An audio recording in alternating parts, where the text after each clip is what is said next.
Hello, welcome back to the channel. For those that are new, hey, I'm Lily. This is my page, and this is my segment series. I don't know what I'm gonna call it yet, but it'll be when I do solo vlogs by myself. When it's me and the kids, it's John Party of 8. When it's me and the husband, it's money, marriage, money, and music. So I just got back last night from Panama City, Panama.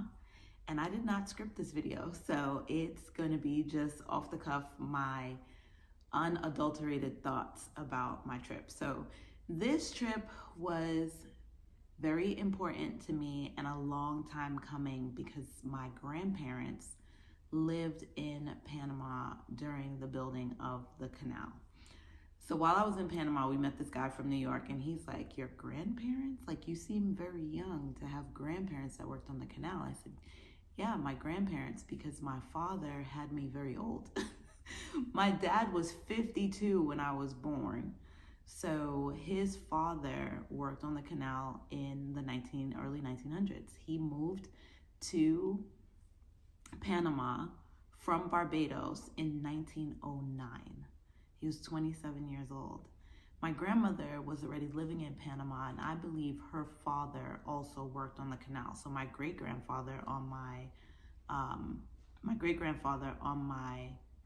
father's mother's side, and my grandfather on my father's side. So funny enough, if y'all can keep up with that, my grandmother on my mother's side, also her and her sisters were born in Panama. So my great-grandfather on my mother's side also had some work with the canal.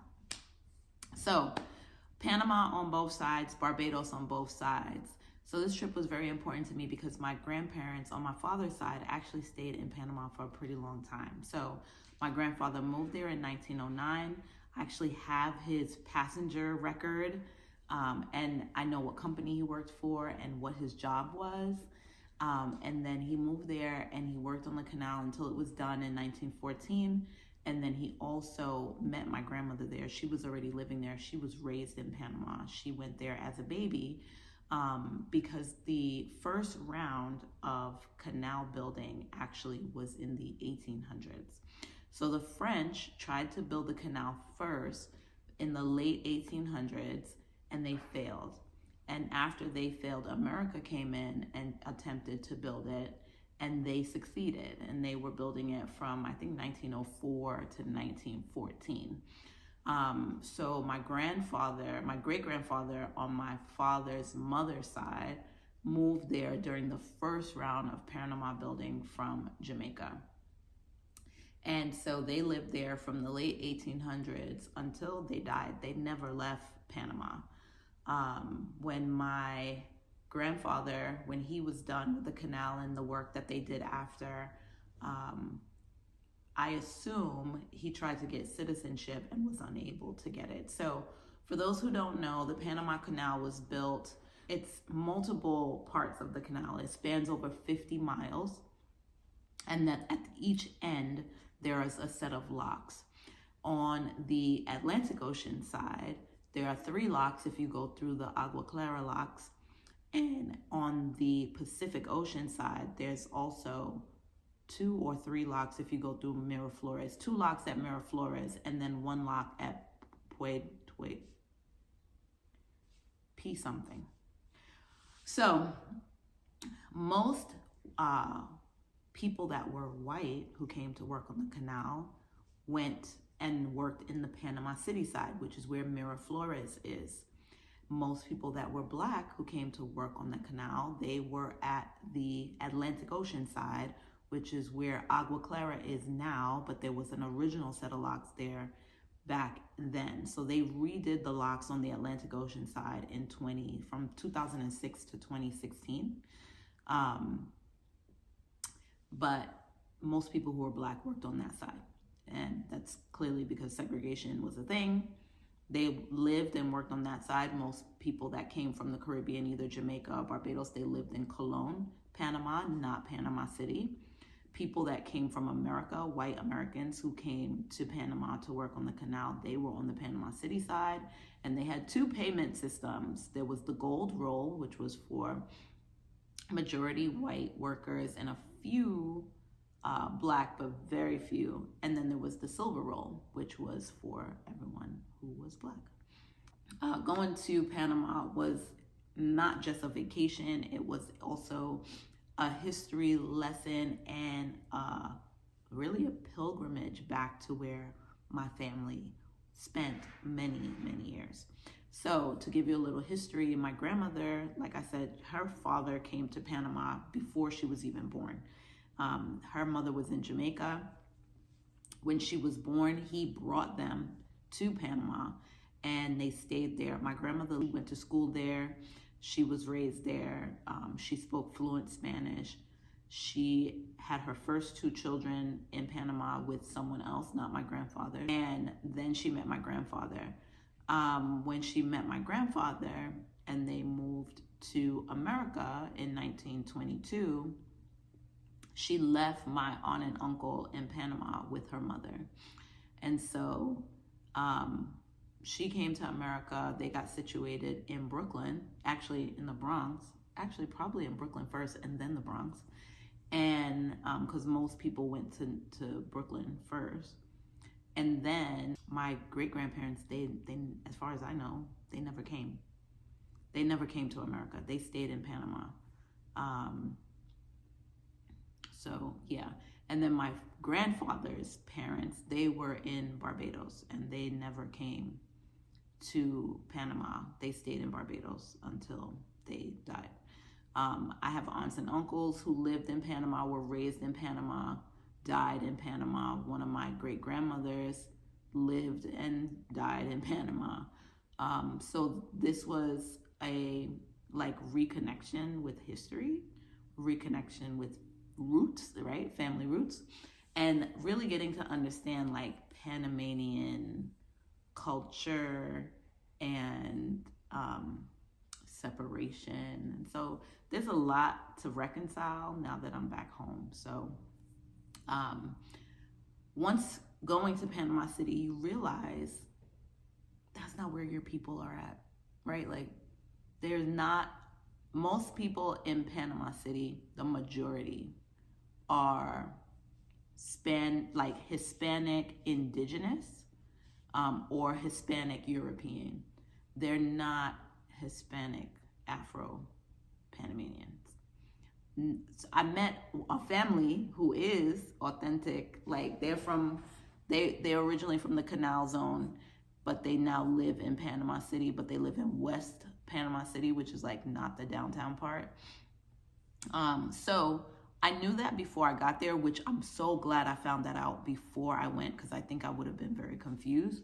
But you're not gonna see like tons of Afro-Panamanians in Panama City. So because we knew that before we got there, we didn't expect to see them. And just seeing what Panama City is, you're like, oh, okay. It's what they call mestizos, Spanish mestizos. So they're mixed indigenous and European. And that's what the majority of Panama City is in the core downtown where we stayed. When you go out, starting to go into the rural areas, you start to see a lot more indigenous people, and they are very, very poor. And I think I was surprised to see how poor the indigenous people of Panama are. It actually was kind of sobering, very sad, because they were there before any of us. And they're at the bottom of the barrel in the country, especially those that are still affiliated with their tribes. So that was really hard. Panama is a very interesting place, especially Panama City, because you have this luxury Miami tucked in with like projects, like tenements that are practically falling down, that look like there's no, like, we met a guy he was born in 1936. His family was originally from Jamaica. They came to Panama to work on the canal, and he gave us a little tour. He said there are a lot of buildings that don't have any power. Like, people are living like I don't know where you guys are from, but my family is from the Caribbean, and my husband's family is from the Caribbean, and where his grandparents lived, you could tell they lived in a house that didn't have any power, right? The house is gone now, but we got to see it before it got tore down back in 2014. And, you could tell that this is a house, it was like a 1 or 2 room house, right? That they had 8, 9 children living in. They all slept in there, but you spent the majority of your day outside, and they didn't have power. So, but these are like big buildings in Panama, like 5, 6, 9-story buildings. And he said a lot of them are living with no power. Hold on, my husband is calling me. Okay, I'm back. Yeah, so I wasn't surprised that I didn't see a lot of people in Panama City that look like me. Although, according to my husband, they all look like me. But I'm like, no, you can tell, like, these are indigenous. These are indigenous people. Some who have more like Afro or Negro features, but majority are like indigenous or white Panamanians, like Europeans. But the